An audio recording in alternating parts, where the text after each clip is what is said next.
que vous allez bien. Aujourd'hui encore, ce matin, précisément, nous nous retrouvons pour parler de finances personnelles.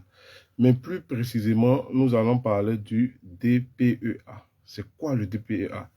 Voilà, depuis un certain temps, depuis la semaine passée, j'ai commencé à publier, à parler du DPEA. C'est un concept qui a été inspiré de, d'un autre concept de PEC. Il est sur les réseaux sociaux, il s'appelle PEC. Donc, c'est au vu de son concept que j'ai essayé d'adapter à ce concept-là, le DPEA. Mais bien avant, permettez-moi que je me présente. Je suis Pierre-Fabrice Adon. Je suis expert en finances personnelles. Alors, j'aide les entrepreneurs et les travailleurs. Lorsque je parle de travailleurs, les salariés du privé, les fonctionnaires, je les aide à épargner régulièrement chaque mois, à planifier leurs finances, à établir leur budget annuel et aussi à investir en bourse, à la bourse BVM. Si vous avez à cœur d'épargner régulièrement, vous voulez sortir du lot des travailleurs qui, chaque mois, euh, dépensent tout leur salaire, ou bien ils épargnent et ils viennent vider leur épargne pour ainsi recommencer, alors si vous voulez sortir de ce lot-là, vous pouvez me voir, je vais vous aider à épargner. Ne vous inquiétez pas, ensemble, nous ferons de grandes choses. Aujourd'hui, comme je le disais, je vais parler du DPEA, le défi du plan épargne-action. De quoi il s'agit? Si vous voyez bien dans l'acronyme DPEA, on parle d'épargne et on parle d'action. Lorsqu'on parle d'action, il s'agit bien entendu de la bourse. La bourse, c'est un marché où on vend des titres financiers. Lorsqu'on parle de titres financiers, il s'agit des actions et des obligations. Et donc, comme tout bon marché, il y a des acheteurs et des vendeurs. De même, à la bourse, il y a aussi des émetteurs et des investisseurs. Notamment, il y a des entreprises qui viennent vendre une partie de leur capital et des personnes qui viennent acheter une partie de leur capital, c'est-à-dire des actions. Il y a aussi des entreprises ou des États, des institutions qui viennent demander des prêts sous forme d'obligations. Et il y a aussi des gens qui viennent leur prêter. Et chacun dans ce marché a un objectif bien précis. Vous comprenez? Si vous voulez plus de détails sur la bourse et comment gagner de l'argent à la bourse, vous pouvez m'écrire. Je vais vous envoyer un document PDF qui explique de façon brève, simple, c'est quoi la bourse et comment, quelles sont les manières de gagner de l'argent.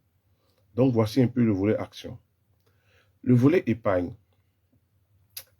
Nous avons 52 semaines dans l'année. Il s'agit donc d'avoir un plan d'épargne sur ces 52 semaines-là. La première semaine, c'est-à-dire, nous avons commencé le dimanche, il s'agit de mettre 500 francs dans votre caisse. La semaine qui suit, il s'agit de mettre 1000 francs. La troisième semaine, vous mettez 1500 dans la caisse. Après, la semaine qui suit, 2000. Vous voyez qu'on ajoute 500 francs au fur et à mesure dans la caisse jusqu'à la 52e semaine. Cet argent, lorsque vous suivez ce programme, enfin, à la 52e semaine, c'est-à-dire en décembre, vous aurez plus de 680 000 francs. Mais, dans le concept initial que PEC a inventé ou bien a mis sur place, il s'agit de mettre dans une caisse. Et enfin, d'année, casser la caisse. C'est une forme d'épargne. Mais, moi, je l'ai plus adapté. Au passage, je le salue pour cette idée vraiment géniale. Mais je l'ai adapté. Plutôt que de mettre cette somme dans une caisse, il s'agit de déposer cet argent sur votre compte titre, c'est-à-dire le compte qui vous servira à acheter des actions. Donc, c'est là-bas que vous allez épargner.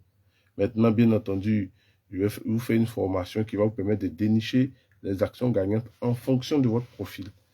Donc, voici un peu ça. Sur le compte titre, vous allez suivre ce plan d'épargne-là pour que, in fine, au chemin faisant, vous allez acheter vos actions. Et les actions des entreprises, ce sont des entreprises telles que CIE, Sodeci, Sonatel, Orange Côte d'Ivoire, SAPH, Nestlé, Unilever et bien d'autres. Voici un peu le concept du défi plan épargne action. Si vous voulez participer à ce programme et bien entendu recevoir une formation qui va vous permettre et d'épargner et d'acheter des actions gagnantes, alors vous pouvez me contacter. Mais si déjà vous pensez que vous êtes un autodidacte, vous pouvez fonctionner en autonomie, alors vous pouvez, à votre niveau, ouvrir votre compte et commencer le plan d'épargne. Voilà, si vous ne savez pas comment on ouvre un compte titre, vous me le dites aussi inbox. Je vais vous montrer gratuitement la procédure, le process à suivre pour ouvrir un compte titre. Le compte titre s'ouvre dans une SGI. Il vous suffit d'avoir 2 photos, la photocopie de votre pièce, votre CNI, ou bien si vous avez un passeport, une facture d'eau ou d'électricité.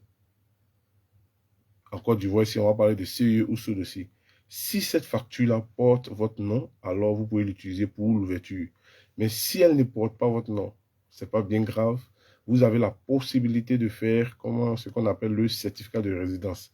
Avec le certificat de résidence, vous joignez aux autres documents tels que vos 2 photos, la photocopie de votre CNI, ou bien si vous avez un passeport, et puis votre capital de départ. Voilà. Donc, avec 100 000, vous pouvez démarrer. 100 000, vous pouvez démarrer l'ouverture. Je rappelle que l'ouverture est gratuite. Les 100 000 francs que vous déposez sur le compte vous appartient et vous avez la possibilité d'acheter vos premières actions avec ça. Voilà.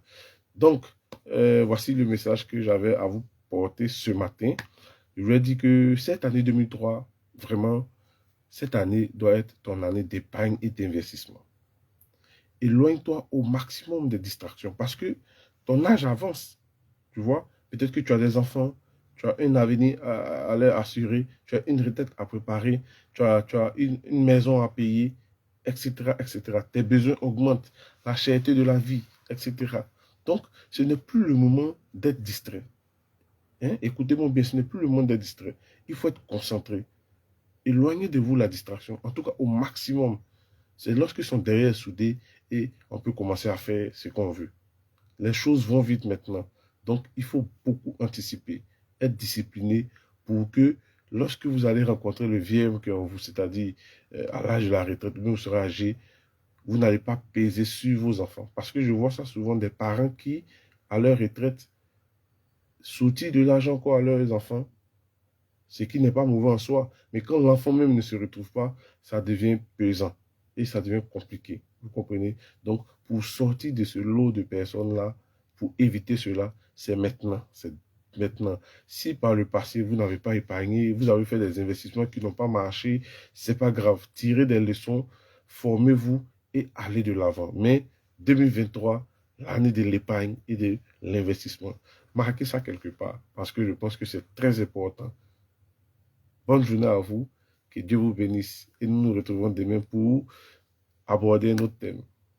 C'était Pierre-Fabrice Adon, votre expert en finances personnelles. C'est celui qui vous accompagne dans votre processus d'épargne et dans votre processus d'investissement à la bourse BFM.